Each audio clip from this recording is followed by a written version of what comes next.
بسم اللہ الرحمن الرحیم۔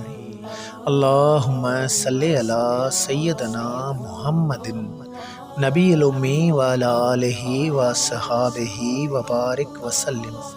دوستو، سوچنے اور کرنے کے درمیان کا فاصلہ بڑی اہمیت کا حامل ہوتا ہے۔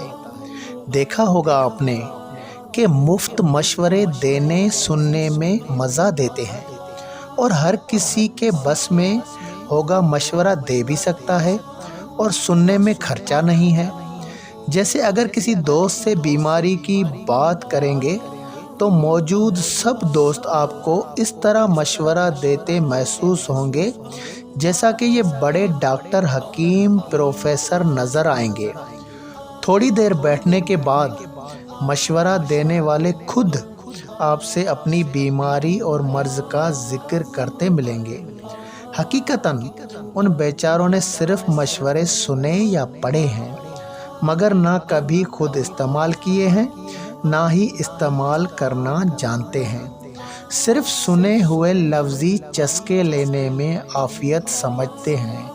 دوستو، اگر ایسے ہی ہر کوئی کتاب پڑھ کے ڈاکٹر، انجینئر ہو جائے تو پھر کلاس میں استاد کی موجودگی کا کیا کام؟